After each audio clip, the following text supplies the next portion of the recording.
Welcome back to the Knowledge Hub podcast. The cloud ERP market is about to triple in 7 years, from $35 billion in 2023 to over $110 billion by 2030.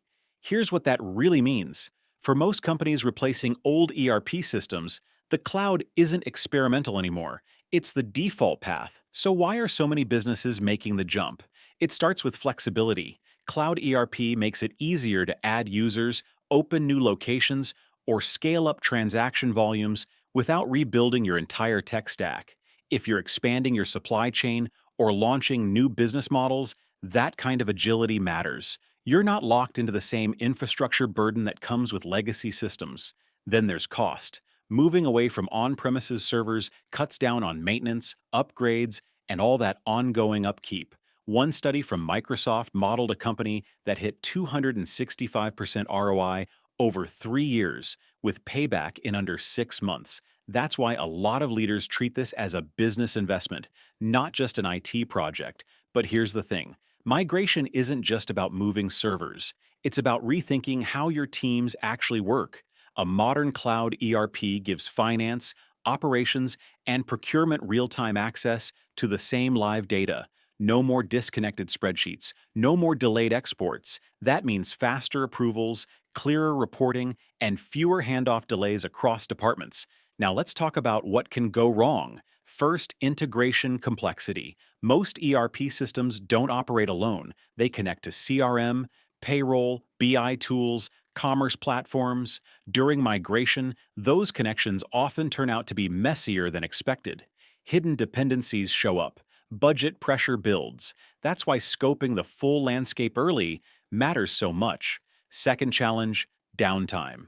If your order flow, inventory, or finance systems go dark, even a technically perfect migration can hurt the business. That's why phased rollouts work better than big bang cutovers. You validate each stage, give teams time to adjust, and keep operations stable while you roll out the new system. And third, this one's often underestimated, user adoption. Even a well-built cloud ERP can fail if your teams aren't ready to use it. Change management isn't a nice to have. It's the thing that determines whether the system is live on paper or actually delivering value. Clear communication, role-based training, internal champions, and solid post-launch support. That's what makes the difference. So what does a smart migration look like? It starts before the project kicks off. You map your current environment, applications, integrations, workflows, pain points. You define what the business actually needs from the new system. You clean up your data early, not halfway through. And you choose a platform that fits your operating model, not just the one with the best marketing. When it comes to execution, phased rollouts win. You reduce risk, validate as you go, and protect the business from major disruption. Testing isn't just a technical checklist. It's a business activity. Finance, inventory, purchasing, reporting.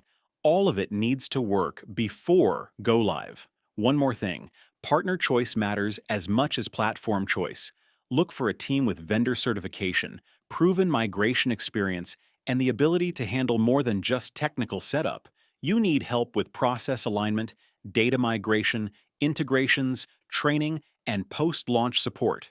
Bottom line, cloud ERP migration is no longer a question of if, it's a question of how and who's guiding you through it. Until next time, keep building smart.